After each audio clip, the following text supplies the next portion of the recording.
go. Welcome to NYCBD with Jeffrey Hill on 710 WOR. Welcome. I'm Jeffrey Hill, your host right here on 710 WOR Radio in New York City. With me is my producer, the Flipsinator. Did you watch that Super Bowl? I did watch the Super Bowl. What did you think? Well, I have to tell you that I was rooting for Kansas City. I didn't think they were going to do it, baby. I was hoping Kansas City was going to win. Yeah, so was I. But, I mean, with 7 minutes to go, I don't know. And then all of a sudden, the Shanahan family didn't look quite so smart at the last 7 minutes. That halftime show, though. Yeah. It's a good one. Everybody in my house stopped at that moment. Nobody watches the halftime show in my family, but there you go. Everybody stopped and said, you got to watch this. All right, let's get on. Let's tell the folks how to find us. We're available right here every Sunday morning at 8 a.m. on 710 WOR Radio in New York City. And then the show becomes available as a podcast on iHeart, iTunes, and Spotify. Just search NYCBD with Jeffrey Hill. The show is also on Instagram, Twitter, and Facebook.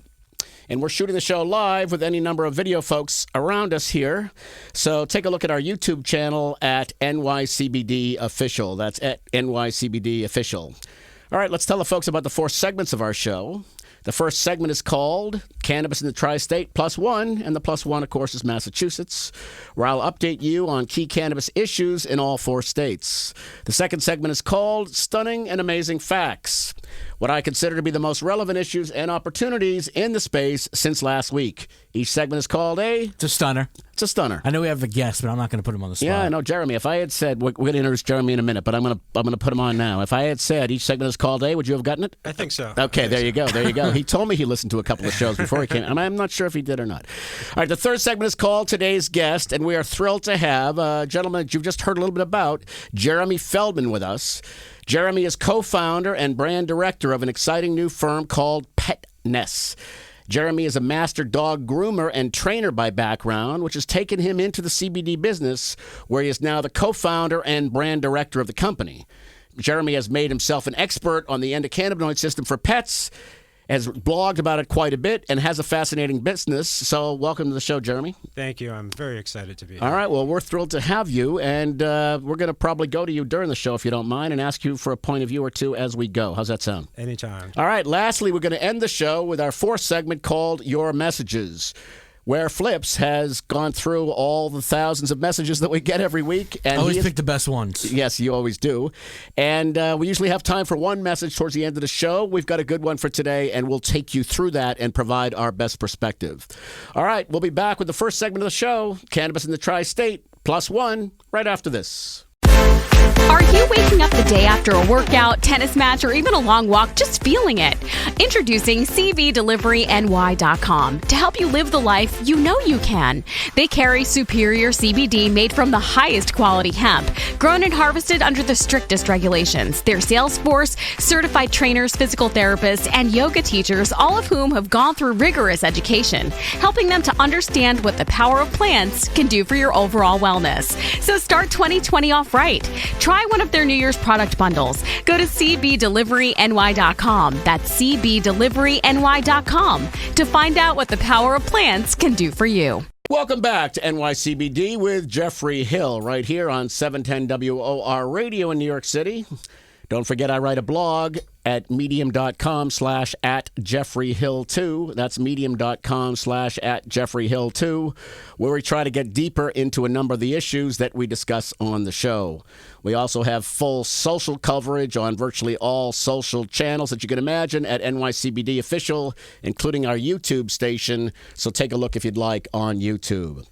All right, let's move to the first segment of our show, Cannabis in the Tri-State +1. And let's begin in New York. Last Tuesday, I headed up to Great Barrington, Massachusetts, and went to visit Theory Wellness, a marijuana dispensary located in the Berkshires. As many of you know, I had a house in the upstate, and I happen to love Great Barrington, so I kind of went up there just to kind of see how things were going. When I arrived at the dispensary, there was already a line out the door.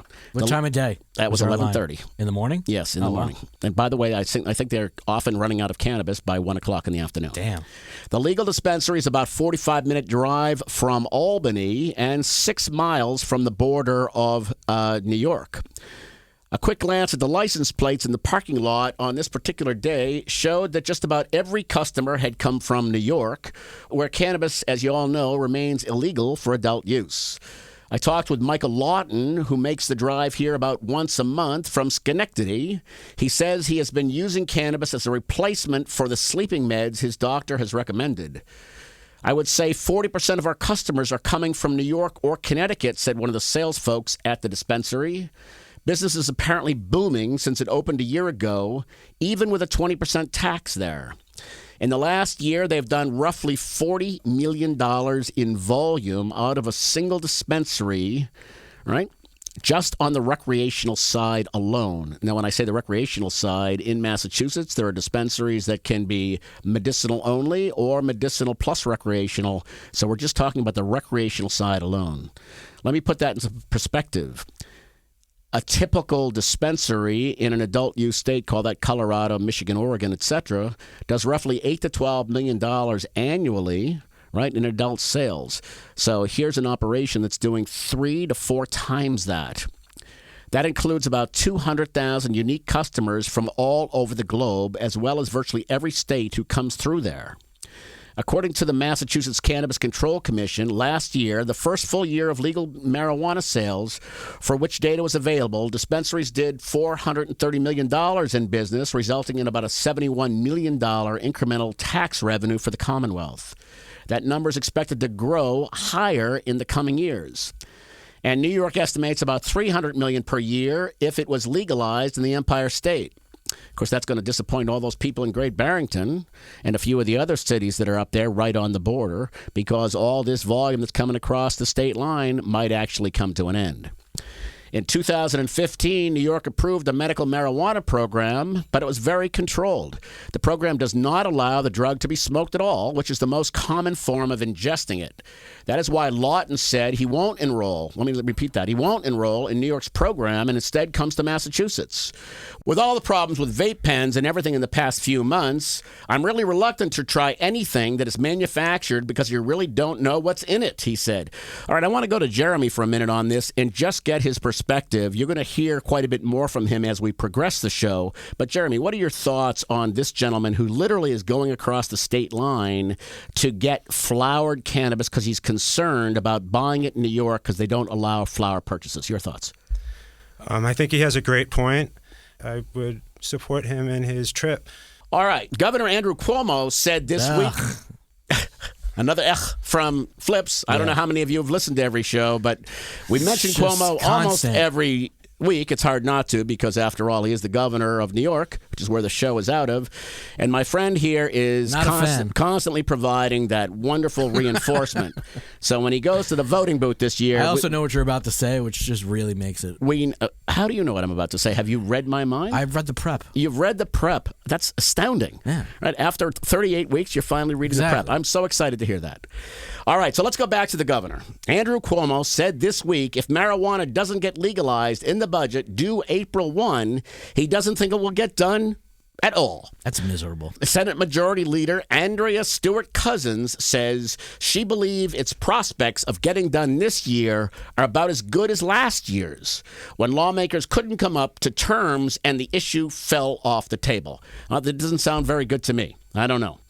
New York seems to keep struggling on this issue. It's really quite surprising since all the states around us are rapidly moving towards adult use. State Senator Pete Harcum, a Democrat from Westchester County, said, "The marketplace has spoken, so it's time we tax this and can put the money to social good." Mr. Harcum was one of several Democrat senators who last year were reluctant to embrace cannabis legislation. In recent months, Mr. Harcum said he too had traveled to Massachusetts, where marijuana is sold in retail stores, and found, hey, guess what? Quote, "The sky is not falling." Close quote. All right, let's move on. Despite a recent Siena College Research Institute poll, which showed support for legalizing marijuana was at hovering around 60% in New York, the New York State PTA, Parent Teachers Association, which represents schools' parents, of course, all over the state, said, quote, "We're in the middle of the vaping and opioid epidemic. and to add another drug makes no sense at all to us, close quote. So obviously the battle lines are being drawn, and they've been drawn for some time, so we'll just have to wait and see where this thing ends up. All right, let's move on to New Jersey, another interesting politically bound situation. Medical cannabis patients' rolls continue to grow to more than 67,000 patients in New Jersey. The state has reduced the mandated number of doctor visits from 4 times a year to annually, right? They have increased the amount patients can purchase each month, making it easier for the patient, and approved home delivery and a few other things, once again, to make it easier for medical patients to secure the product. So why does New Jersey have such a black eye in cannabis legislation? Could it be that it took a decade for the last of the original 6 medicinal cannabis dispensaries to open? That's Harmony and Secaucus, which it finally did in June of 2018. And then it wasn't until July of 19 when the first satellite location of the Garden State Dispensary opened up in Union. No other original medicinal cannabis dispensary has yet to open up a satellite location. Meanwhile, patients still report issues with affordability and availability of virtually all strains. So what's happening in New Jersey, right? New Jersey is also struggling, and many of those patients are coming across the state line. So what state are they going to? Well, they can't come to New York, can they? So they have to find an adult use state where the product is more available. So maybe they're driving all the way to New Jersey, to Massachusetts, for example, further putting pressure on the supply in Massachusetts. Let's not forget, further expansion faces delays due to the current lawsuits bogging down the current licensing round in New Jersey. In one of the lawsuits, companies allege their applications were disqualified due to technical issues with the state's application process. So there's a major issue. But that just pales by comparison to the bigger political issues, because politics always seems to cloud the way in New Jersey. The feud between Governor Murphy... I'm waiting for the F. No F from the... Oh, no, he's okay. Okay, there you go. We got a check mark from the flips. Yeah. The feud between Governor Murphy and President of the New Jersey Senate Assembly, Steve Sweeney, continues. Even though they're both Democrats, we don't expect an armistice between the rivals anytime soon. The bad blood between Murphy and Sweeney has only grown more septic since Murphy blocked Sweeney's chance to become governor in the primary. Moreover, after Murphy became the nominee, he declined to go to bat for Sweeney when the New Jersey Education Association, the state's largest teachers union, spent millions in an unsuccessful attempt to unseat him. Bottom line, the state is moving toward a public referendum in November, and hopefully that will bring the issue of adult use to a head. The question then becomes, how long will it take to have adult use cannabis available in the state? So let's get into that just for a minute. The average time it takes to get the first adult use product sold once a referendum is passed at the government level, the state government level, is 500 days. So we're looking at almost 3 years in New Jersey, and fair to say that's a similar number that I think is going to take place in New York as well, despite the fact that our governor, Mr. Cuomo, there you go, right, is talking about $300 million in the budget for next year. I find that very hard to believe. All right. One last point before we move on from New Jersey, and I've mentioned this before, ladies and gentlemen, and it continues to create nothing but agita for many people. Given that they are currently arresting 600 people per week for cannabis-only offenses in New Jersey, what does that equate to, Flips? Yeah, Flips is running the math in his head, right? He's thinking 600 people per week times 52 weeks times 3 years. That's 86,400 people, right? What does that mean? Wow. That means that we could have all those people sitting in jail waiting to basically have their trial executed, right? Many of them can't afford attorneys. Many of them can't get out on bail of any kind. Yet 70% of the voting population in the state of New Jersey is in favor of adult use, which will become clear when the referendum is executed. All right, let's move on from New Jersey and let's go to Connecticut. You would think with 70% of people wanting it, it would actually happen. Correct. Although if we look at the most recent things that are happening at the federal level, despite the fact that many people want to see things happening. They're busy with other things. It's not happening, is it? All right. All right, let's move on to Connecticut. Northeast peer pressure and fear of missing out on tens of millions of dollars of tax money may nudge Connecticut closer to recreational marijuana legalization in 2020. The state may be closer than ever to potentially legalizing recreational cannabis after Democratic state leadership and Governor Ned Lamont said times have changed enough for it to become reality. Legislators will once again debate whether to legalize recreational marijuana this year as neighboring states make similar pushes. Maine, Massachusetts, and Vermont have already legalized, as we've discussed earlier, while New York, Rhode Island, and New Jersey are certainly still debating the issue. State Senate President Pro Temp Martin Looney said that failing to legalize recreational marijuana would be akin to a state trying to hold on to alcohol prohibition after the 21st Amendment passed. I love that one, right? Indeed, I wasn't around in those days. Perhaps you were, Flips. I'm not sure. I don't think so. Were you? No, you weren't. Okay. But there were several people trying to kind of delay, right, alcohol being available, despite the fact that prohibition had ended. Quote, I don't think we want to put our heads in the sand, close quote, he said at a recent press conference. Now listen to this. An initial 25% tax on top of the regular 6.35% state tax is what they're thinking about in cannabis. And yet they're projecting $70 million in taxes for the revenue for the state. What does that mean? Right? Here's what it means to me. Right? While they're talking about the potential for up to $160 million on an ongoing annual basis in incremental tax revenue, a 25% tax along with a 6% tax creates a 31% upcharge. What does that mean? Well, perhaps it means that the black market will be flourishing in Connecticut for years to come. Let's look at what's happened in other states. I don't know why they don't do this. Why don't legislators in these states debating the issue of cannabis look into other states to make decisions? Right? That would make sense. Well, perhaps it would. All right. So in California, they did the same thing. They overtaxed, right? And what happened? As a result, the black market continued to flourish. And in the state of California, the projections are it's 400% larger in the black market than it is in the legal market, right? Yet it's the single largest legal market in the United States. Compare that to Colorado. In Colorado, 80% of the business is done legally and only 20% is done illegally. Why? Well, perhaps it's the way they tax the business and perhaps it's the way they laid down the rules and regulations. So let me suggest that all future states that start thinking about where they're going to go spend more time understanding what's already taking place. A recent poll said 60% of Connecticut voters would like to see adult use. Connecticut's constitution doesn't allow for direct voter petitions, so the only way Connecticut voters can directly vote on state law is via constitutional amendments, which have to be approved to be on the ballot by the legislature first. The process can take several years if there isn't wide support within the legislature. Lamont last year left the ball in the legislature's court and didn't make a big push on legalization.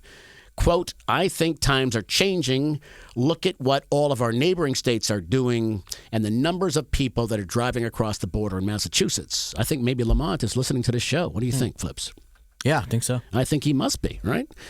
Connecticut made it closer than ever to legalizing recreational marijuana last year after 3 separate legislative committees passed bills that had to do with taxing and legalizing it. Another bill would have paved the way for criminal records to be expunged for possession of small amounts of marijuana from the time before criminalization or decriminalization. However, the bills never made it to a full legislative vote. All right, so net, Connecticut, New Jersey, and New York are all struggling. Let's go on to Massachusetts, which seems to be taking advantage of this thing, right? Massachusetts-based Curaleaf Holdings has completed its acquisition of Oregon's Cura Partners, including 53 dispensaries, wholesale business, and select brand. The deal closed at just less than $400 million and continues Curaleaf's position as a leading multi-state cannabis operator. All right, let's move on in Massachusetts. More than 2 million people with heart disease in the United States have used or are using marijuana, researchers at Brigham and Women's Hospital found. Nearly 90 million adults in the study that they conducted said they consume marijuana products, which is an astounding number. Think about that. That's 43% of the entire U.S. population over 18. That's a new number for me. I had never heard a number that great. 43% of the U.S. population of individuals over 18 are consuming cannabis. Now, it doesn't say what the frequency is, but it does say that cannabis consumption is up substantially. Of those, 2.3%, or about 2 million, had some form of cardiovascular disease. And because several states have legalized marijuana, that number could be larger today, researchers said. Heart disease is the leading cause of death in the U.S., according to the Center of Disease Control and Prevention. This was eye-opening for us, said a lead cardiologist at Brigham and Williams. More patients are curbing their cigarette smoking, and we're seeing big improvements in cardiovascular health for those who quit. In contrast, we're seeing an accelerating use of marijuana, and now for the first time, marijuana users are exceeding cigarette smokers in the U.S. I find that astounding as well. More people are smoking cannabis than are smoking cigarettes. Good. All right. Now, we know the cigarette consumption is around 25% of U.S. pop, so I guess that makes sense since they're now suggesting cannabis is up to 43%. We now need to turn our attention and public health resources toward understanding the safety profile of its use. By it, of course, it's referring to cannabis. The research acknowledged that because marijuana remains illegal at the federal level, their ability to conduct significant research on the drug is highly restricted. This means that even as individual states legalize its use, randomized clinical trials to understand its health effects are not feasible, given the number of restrictions in place, the hospital wrote. All right, so let me just summarize with an opinion. Think about this. If the study is accurate, and let's assume it is, it's one of the foremost hospitals in the world, 43% of people over 18 are now consuming cannabis. Okay. Yet, they would like to conduct, the hospital, and many other institutions of higher learning, as well as many clinicians across the globe, would like to conduct more clinical studies so that the kinds of rigor that goes into pharmaceutical drugs can be executed in this category, which is securing a new drug application behind cannabis, of which there's only one currently available, and that's Epidiolex, something we've talked about on the show multiple times, which addresses a kind of a very severe case of epilepsy. Now, while there are some synthetic drugs that have also received FDA approval, synthetic cannabis drugs, that is, on balance, that's it. Now, while in other countries, there's many more that are approved. In this country, we are still kind of struggling to get the clinical data necessary for our FDA to step in. Now, will the FDA step in? That's the big question. As long as the product is a Schedule I drug at the federal level, it's very difficult for the FDA to get involved at all. So, once again, it all comes back to Schedule I at the federal level before we can see the kinds of momentum, I think, on a national level. All right, there you have it, ladies and gentlemen. My thoughts on the critical issues in the tri-state plus Massachusetts. When we come back, we'll move on to the next segment of our show, Stunning and Amazing Facts. Are you waking up the day after a workout, tennis match, or even a long walk just feeling it? Introducing CBDeliveryNY.com to help you live the life you know you can. They carry superior CBD made from the highest quality hemp, grown and harvested under the strictest regulations. Their sales force, certified trainers, physical therapists, and yoga teachers, all of whom have gone through rigorous education, helping them to understand what the power of plants can do for your overall wellness. So start 2020 off right. Try one of their New Year's product bundles. Go to CBDeliveryNY.com. That's CBDeliveryNY.com to find out what the power of plants can do for you. Welcome back to NYCBD with Jeffrey Hill right here on 710 WOR Radio every Sunday at 8 a.m. All right, let's move on to the next segment of our show, Stunning and Amazing Facts, with the first stunner. Democratic presidential candidate Michael Bloomberg said last year that legalizing marijuana is, quote, perhaps the stupidest thing anybody has ever done, close quote. But now he's on the 2020 campaign trail vying for the nomination of a party whose voters overwhelmingly back ending prohibition. The former New York City mayor says that it's the incarceration of people for cannabis that is truly, quote, dumb, close quote. The latest comment came in response to Denver reporter who asked, quote, are the people of Colorado foolish for legalizing cannabis, close quote? And then Bloomberg kind of did a little bit of a head fake and said that it's not so much the law that I was referring to. Right. What it is, rather, is putting people in jail that is dumb, right? Right. Bloomberg, who continues to oppose broad marijuana legalization, now backs simple decriminalization of cannabis possession, and he replied that, quote, "we shouldn't put anybody in jail for it," close quote. Colorado has a right to do what they want to do. I would advise going slowly to any other state because it's not clear. Doctors aren't sure whether or not it's doing damage. But if a state wants to do it, and Colorado and Washington were the first two that did, well, that's up to the state, said Mr. Bloomberg. But what I really object to is putting people in jail for marijuana, Michael said. That's what I refer to as really dumb. All right, I guess when you move from a businessman back into politics, your personal opinion seems to side with the majority, doesn't it? Of course. Yes. Mm-hmm. All right, so I'm going to go back to Jeremy here and see what his thoughts are. Listen, the guy that started Stop and Frisk is now looking to push decriminalization, but not full legalization. It just doesn't make any sense to me. I think he also apologized for Stop and Frisk, too. He did apologize. Yeah, he did. You know, it's an interesting dynamic. This is not a political show, but it is interesting as we're watching the dynamics of what's going on in Iowa. I don't know. Did Iowa happen or it didn't happen? Is it real or is it Memorex? I heard about they counted maybe 90% What does of the vote decriminalization accomplish other than just bringing out an illegal market that is unregulated? It doesn't make any sense to me. Right. The only thing it does do is it basically allows people to no longer go to jail, right? That's decriminalization. It doesn't let anybody out. That's called expungement, right? So that's the way the political dynamic works. Expungement lets you out. Decriminalization means you can be found with it, but now it's a ticket as opposed to a jail sentence.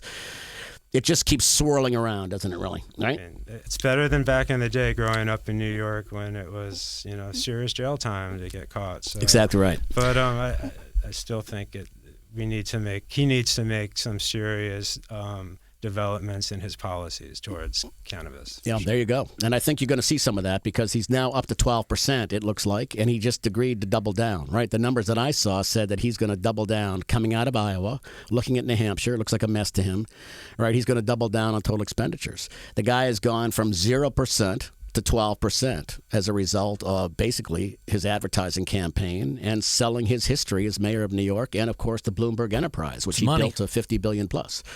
Yes. All right, let's move on to stunner number 2 and keep it in the political side. Could Bernie Sanders actually do what he says, which is to legalize marijuana nationwide on day one as president? I won't be surprised. There you go. All right, so Senator Bernie, independent from Vermont, is making a bold promise. If elected president, he will legalize marijuana in all 50 states on his first day in office. Now, you got to love this, right? There was a time when politicians actually had to say things that were real. All right, that was when I was growing up, right? But now it just seems like you can say anything you want to say, right? We will end the destructive war on drugs, the 2020 Democrat candidate said. And while the pledge has been largely welcomed by reform advocates and cannabis enthusiasts, some experts question whether such immediate sweeping action is legally or practically achievable. Fascinating. To effectively end marijuana prohibition through the executive branch, according to the analysis that I've done and looking at the Brookings Institute, the Secretary of the Department of Health and Human Resources or an outside party would have to file a petition, which would then be reviewed by the Attorney General. The Attorney General. Let's not go there. If the Attorney General determines that these facts constitute evidence that cannabis should be removed entirely from the schedules, he shall initiate proceedings for control or removal. Said another way, changing marijuana's classification under federal law without an act of Congress is far more complicated than a single stroke of an executive order's pen at the presidential level. While Sanders could theoretically make supporting descheduling a condition of nominating candidates, think about that. You don't get nominated unless you take a position that we're going to deschedule. It is virtually certain he would not have those officials installed in time to deliver on his commitment. All right, so the new day one executive action proposal is far more ambitious than the one Sanders previously floated. Last year, the senator said he'd take a systematic approach to legalization. But now that we're deeply into the primaries, it appears that he's getting much bolder. We reached out several times to Sanders' aides for specifics on exactly how the candidate plans to, quote, legalize marijuana in every state in this country, close quote, via executive order on the first day in office, but they did not respond by the time that we went on the air. Warren Gunnels, a senior advisor on the senator's campaign, wrote on a Twitter post on Sunday that not only would cannabis be legalized on day one, but the executive order would be signed at 4 o'clock and 20 minutes, 20 past 4, which has become the iconic number in the cannabis industry. All right. So let's step back from this yet again. My point of view, in many respects, is that Sanders' version of, sign the executive order on day one, legalizing cannabis everywhere, is his definition of, quote, build a wall and have Mexico pay for it, close quote. I don't think anybody actually really thinks he can get it done, nor did we think that Trump could get the wall paid for by Mexico, but it kind of reinforces this emotional commitment that Sanders has to cannabis, and we've clearly seen that Trump has had that kind of a commitment as it relates to immigration and the wall as well. All right, all other candidates running for office on the Democratic side are committed to cannabis legalization, with the exception of Biden, and Bloomberg is kind of up in the air, so I guess we'll just have to wait and see where it all shakes out. All right, let's move on. The federal government is apparently nervous that an upcoming vote to potentially loosen international restrictions on marijuana could bolster efforts to legalize the plant. In a government document that was obtained by a magazine called Marijuana Moment, the U.S. discusses a series of cannabis policy recommendations that the United Nations World Health Organization released. Those proposals include removing marijuana from a list of controlled substances under an international treaty and rescheduling various cannabinoids. A vote on the World Health Organization's reclassification recommendation was initially expected to be taken up last year by the UN's Commission on Narcotic Drugs, where the body's 53 member nations would decide whether to move forward with them. It was delayed, but the vote may now occur as early as next month. The document acknowledged that deleting cannabis from Schedule 4 of the 1961 Convention could be a, quote, benefit to the advancement of collective knowledge of both the therapeutic utility as well as the associated harms by promoting research on the drug, close quote. It also expressed concern about intended consequences, such as giving people the impression that legalization will follow. For perspective, Schedule 4 under the 1961 International Treaty is very similar to the Schedule 1 that we have here in the U.S. So what are we worried about? We're worried about the fact that we as a country may basically lose our own decision-making capacity as the World Health Organization, which is more run at the global level as part of the UN, starts to make some decisions in this area. All right, fascinating. So while this is not necessarily a political show, I'd say the last 30 minutes of the show has been all about politics. Because true. It's almost impossible to divorce politics from this category. All right, that completes the stunning and amazing facts section. When we come back, it'll be my pleasure to introduce Jeremy Feldman of Pet-Ness, a very exciting company in the pet cannabis space. So come on right back. Are you waking up the day after a workout, tennis match, or even a long walk just feeling it? Introducing CBDeliveryNY.com to help you live the life you know you can.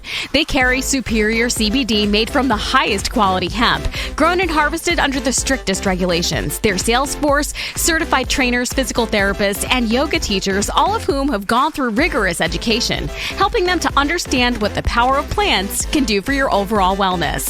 So start 2020 off right. Try one of their New Year's product bundles. Go to CBDeliveryNY.com. That's CBDeliveryNY.com to find out what the power of plants can do for you. Welcome back to NYCBD with Jeffrey Hill, right here on 710 WOR Radio every Sunday at 8 a.m. We're also available as a podcast right after the show on iHeartRadio, iTunes, and Spotify. You can also get us in terms of social media and on YouTube at NYCBD Official. All right, let's move on to the third segment of our show, today's guest. It is my pleasure to formally introduce Jeremy Feldman. Jeremy is co-founder and brand director at Pet-Ness, an NYC native. Jeremy is a master groomer and has been grooming and training dogs for years. Jeremy's love of pets has currently taken him into the world of CBD, where he is co-founder of Pet-Ness, the makers of full-spectrum hemp oil, dog treats, and tinctures. Welcome to the show, Jeremy. Great to have you with us. Thank you for having me. All right, so we are thrilled to have you because we've been discussing at great length on this show the scientific medicinal value of cannabis, and we've discussed the endocannabinoid system a little bit as it relates to humans. But most of your work focuses on pets, and while I understand you've got a human line as well, I'd like to concentrate for today's show on the pet side. So tell us a little bit about your background and how you got into the cannabis space. Sure. So as you mentioned before, I started as a professional dog groomer and trainer. I was in the pet industry for about a decade, working mostly in Connecticut.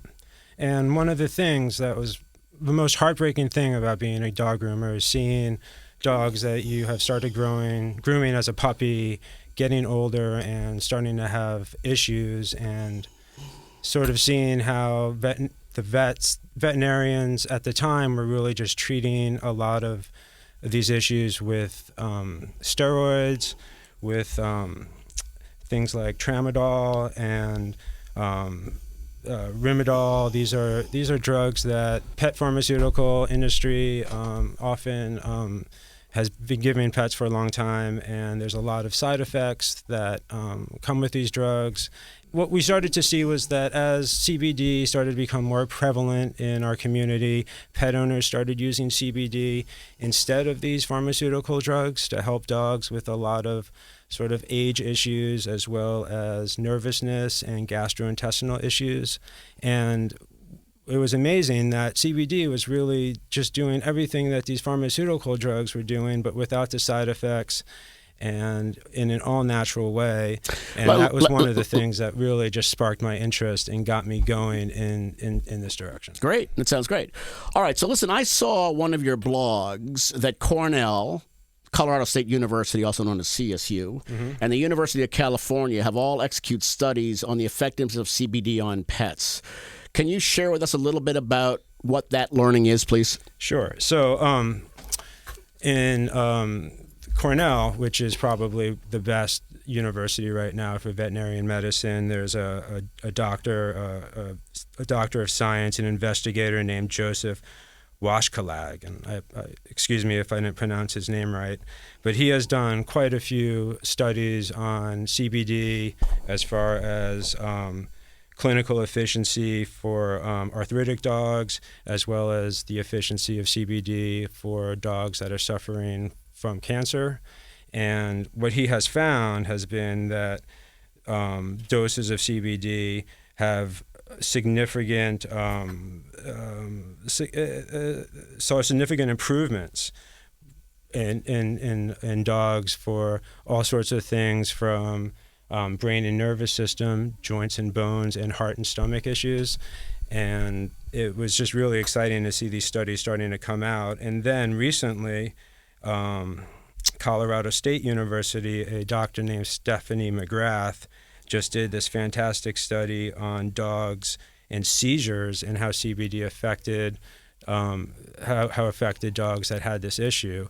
And she found amazing results using CBD to help dogs with seizures, and found that it was actually way more effective than a lot of the pharmaceutical alternatives that they were prescribing. So it's great. That's amazing. Love to hear that, because, there's a lot of challenges that the audience throws at me, at us, and at the industry, of course, in terms of what data is being conducted.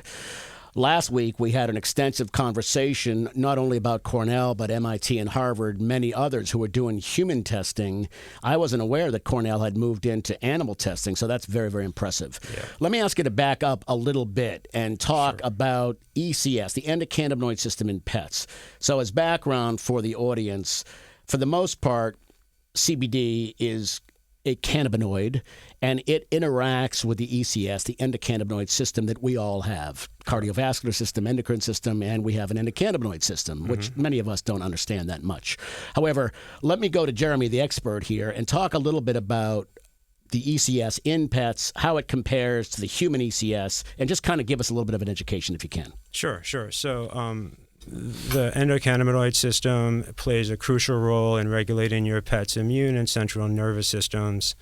It activates the CB1 and CB2 receptors, which are found throughout your pet's body, and they're pretty much the same location that CB1 and 2 receptors are found in all mammals.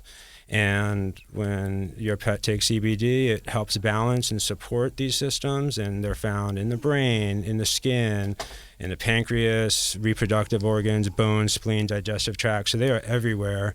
And, you know, when we find that your CBD, when a pet takes CBD, it balances out that endocannabinoid system, and it really just helps your pet relax, and it really just, well, I like to call it sort of just like kickstarting their immune system, and it solves a lot of issues and a lot of pain regulation, a lot of inflammation. Therapeutic effects and calming effects are incredible with CBD. So, great. Yeah. All right, so for those of you who are watching on YouTube, you can see a diagram that we put up that shows the endocannabinoid system in a dog, and we want to thank Jeremy and his team for supplying that document. All right, so now you mentioned steroids, tramadol, and a number of other things. I have got a dog, a golden doodle named Jing, by the way, who I love dearly. Right? Fantastic. And I've been using CBD for quite some time with her as it relates to her kind of fear around upcoming thunderstorms. It's amazing how dogs can kind of anticipate when a thunderstorm is coming well in advance of when humans can do it. Sure. And she starts to shake like a leaf, right? So I've been using CBD with her, and it's been very, very effective. Right? Of course, I'm determining when the thunderstorm is coming by looking at my app on my phone, naturally, and that's giving me enough notice. So therefore, I'm putting it in her food, and off we go. Pet owners are worried about side effects. As I said, the steroids, the tramadol, the other things that are being used. What has been your experience with side effects as it relates to CBD, please? To be honest, from what we know, side effects have been very, very little. I mean, some dogs do get a little stomach issues, and we don't know if that is from the actual CBD or from the carrier oil that, you know, they use a coconut-based carrier oil in a lot of CBD oil. So that could be the issue, but far and wide, anecdotally, as many pets that are using CBD today, we find very, very little negative effects and any sort of issues that would cause us any concern. But once again, like you discussed earlier, the long-term effects and real FDA studies and real studies have yet to be done because of the regulations with CBD and the issues with the FDA and the scheduling. Right. But one thing I would say is one thing that you're talking about, you giving your dog CBD for nervous situations. And right now, I mean, the main go-to for a vet, if your dog was nervous, would be something like Xanax or Valium, Prozac, Zoloft. I mean, that's what they're giving pets. And not only do these drugs have the side effects of, you know, decreased appetite, lethargy, aggression, confusion, they also take about 4 weeks to be effective. So it's not like CBD where you see a thunderstorm coming, you can dose your pet an hour before, and then your pet gets full relief. If you're going to be going in this route of antidepressants to keep a nervous pet calm, your dog's going to be on antidepressants for several months, if not for its entire life, depending on how nervous your dog is and the specific issues. But one of the great things about CBD is it's something that we can give our pet right away as we see an event happening and give your pet relief, which is fantastic. Righto. And I think that that's basically the message that we're giving to humans as well, and have been for the last 38 weeks on the show, which is we're not challenging the pharmaceutical side of wellness. What we are suggesting is that plant-based wellness, in this case we're using the term CBD, right, is something that should be considered that you can add to your, in this case, pet's wellness regimen and see how it does. Yes. And just like humans, or myself as an example, trying to address my issue of sleep, I had to play around. What is the right combination of CBD? How much should I take? When should I take it? Right? Exactly. It's important that we take over our own wellness these days, ladies and gentlemen. I mean, I think that increasingly we are learning that while doctors are doing everything they can to be helpful, and so are vets, right, there's still a lot of learning to be had. And as these new sciences, if you will, become a factor, right? Hemp-based, plant-based sciences. And I say new, but of course we all know they're 9,000 years old, but they're just coming back into vogue because of the December 2018 Farm Bill, which allowed it to be legal again, right? It's important to do your own homework and do your own studying. And I think that's what Jeremy and I are both saying. Yes. All right, so let's move on, Jeremy, and let's get into Pet-Ness, please. Share with us a little bit of background on the company and where it stands now. So we've developed and tested our product. We have lined up sales and distribution partners. We are rolling out, our big rollout is in April. But we do sell right now to a handful of independent stores in New York, California, Texas, as well as we're heavy into online sales through our website. Okay, so you've got a couple of different form factors. Tell me about that. Now, when I say form factors, ladies and gentlemen, I'm talking about the delivery system. In other words, how do you deliver the product to the pet? Tell us about that, please. Correct. So what we're known for is functional ingredients with our CBD. So what we have is a soft treat.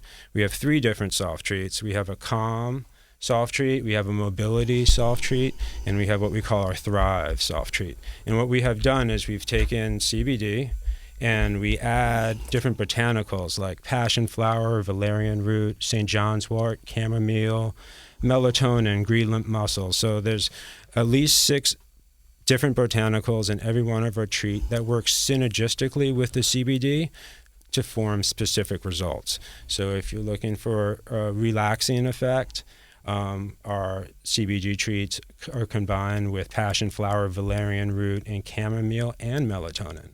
So not only are you giving your dog's endocannabinoid system a really nice pump or boost, but also all of these other botanicals are working synergistically to give a great effect. Righto. So, I'm going to use the term homeopathy, which some of the folks in the audience probably understand.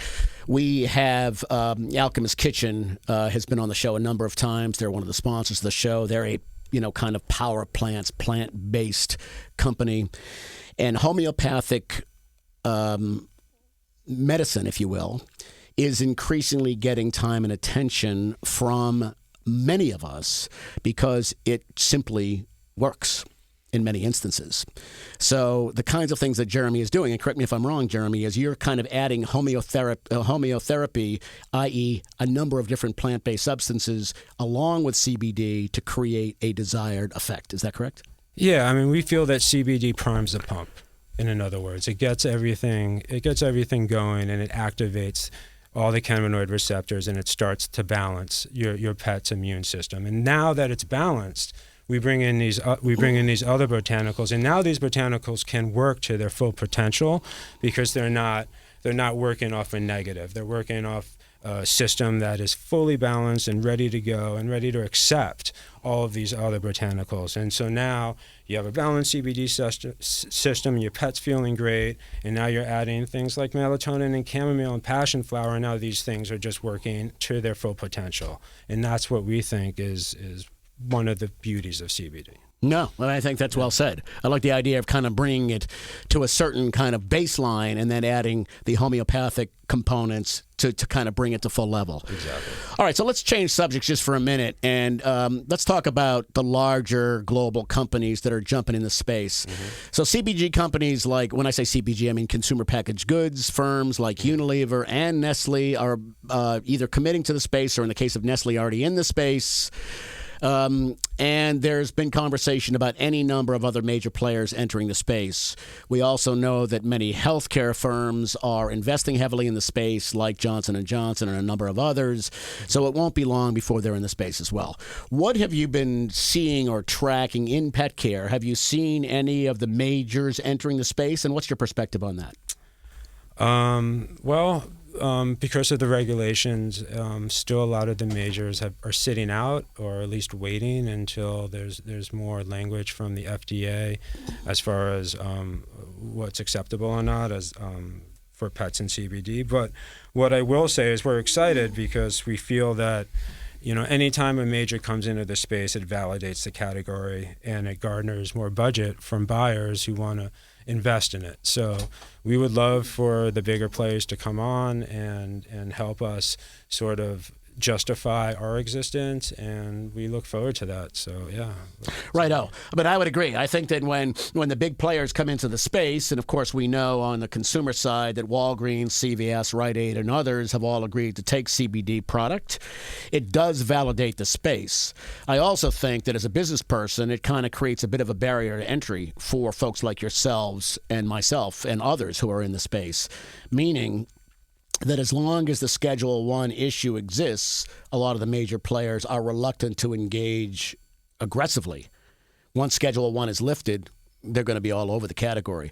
Yeah. So that creates a window of opportunity, which I'm referring to as a barrier of entry to kind of build your business, right? And then, perhaps you could partner up with one of these folks, and that often is the exit strategy, isn't it? Yeah, that's the point, is to position ourselves to be in a good space, so when this does open up, that we are on the front lines and we are showing that we have developed this amazing product. We've shown its effectiveness, and we've actually had great feedback from a lot of distributors that have shown our product to a lot of the big boxes and that sort of thing, and they're all just waiting on the sidelines. And a lot of it is they're actually letting us put topicals on the shelves, but they're not letting us put ingestibles on the shelves. So we can put our pet balm, which we have, which you can put on your dog's paws and your dog's nose as a moisturizer, which has CBD in it. That's right now an acceptable thing to put on the shelf, but they're still stepping back from the soft chews and the tinctures and that sort of thing. Anything ingestible, they're waiting for FDA approval. Right-o. In fact, the same thing is happening, on the human side. Right. So Yep. the three drug chains that I just mentioned, Walgreens, Rite Aid, and CVS, they do not have ingestibles either. Nope. All right, so I'm getting a little bit of a pullback from my friend here, Mr. Flips. So let me just ask a final question. Yep. Open mic. Hopefully there's 50 to 100,000 people listening to you right now. What are your final thoughts that you'd like to leave the audience with, please? I think my final thoughts is that I think any pet owner that is listening should try CBD, whether it's from Pet-Ness or another company. We feel that it is a fantastic homeopathic remedy that will do a lot of good for your pet with very little negative effects. So we want all pets to be happy. We want all pets to be healthy. And everything we do is for the love of pets. So we would like everyone just to give it a try. And we feel that you won't be disappointed. Excellent. I would agree. All right, Jeremy, I want to thank you for your time today and hope to have you back sometime down the road and hear how your brands are developing. Thank you. Okay, thank you, of course. Thank you very much. When we come back, we will move to the fourth segment of our show, Your Messages. Are you waking up the day after a workout, tennis match, or even a long walk just feeling it? Introducing CBDeliveryNY.com to help you live the life you know you can. They carry superior CBD made from the highest quality hemp, grown and harvested under the strictest regulations. Their sales force, certified trainers, physical therapists, and yoga teachers, all of whom have gone through rigorous education, helping them to understand what the power of plants can do for your overall wellness. So start 2020 off right. Try one of their New Year's product bundles. Go to CBDeliveryNY.com. That's CBDeliveryNY.com to find out what the power of plants can do for you. Welcome back to NYCBD with Jeffrey Hill right here on 710 WOR Radio every Sunday at 8 a.m. All right, let's get on to the fourth segment of our show, responding to your messages. Our letter that Flipsinator picked out today comes from Elon in Shelton, Connecticut. Flips? It's a good one. Okay, I believe you. Let's take a look. She says, my son has been suffering from Crohn's since birth. We have been treating him with cannabis, but it has been a real struggle in Connecticut since it is not an approved indication for kids under 18. Do you have any thoughts? Well, that's a tough one, Alon. Your state has approved cannabis for medicinal use for Crohn's for adults, but not for people under 18. Why? That's a good question, right? We had this conversation literally last week that there are 29 indications that Connecticut has approved for adults and only about 9 that they've approved for kids, and Crohn's is off the list. So the best I can say is you might consider going over the border to Massachusetts. Just move to Massachusetts. Well, that's another option, but that's a little bit more challenging. To speak to some of the specialists there. It's an adult use state, so you'll be able to secure the product. However, the big watch out is taking it across the state line creates a problem you should be aware of, because that would be a federal violation. Bottom line, I suggest you engage locally and see if you can't get a special license exemption for him. I have seen a few folks in your state go to caregivers, get documentation. That is critically important to that particular disease state. Put that forward in front of the Control Commission and see if you can't get a special exemption. I'm not sure how achievable that is, but I'd say it's certainly worth a try. All right, I hope you enjoyed today's show and our guest, Jeremy Feldman, CEO and founder of Pet-Ness. I was very excited about what he had to bring to the show today, because we've talked a lot about the human impact of CBD. Half of the audience are pet owners that listen to this show, and so hopefully you got something valuable out of his comments. We'll be back next week for another 60 minutes of the critical issues facing cannabis and CBD, the financial implications, the political implications, and yes, the societal implications. Remember, knowledge is built brick by brick. Today you got my 39th brick. Until next week, this is NYCBD with Jeffrey Hill.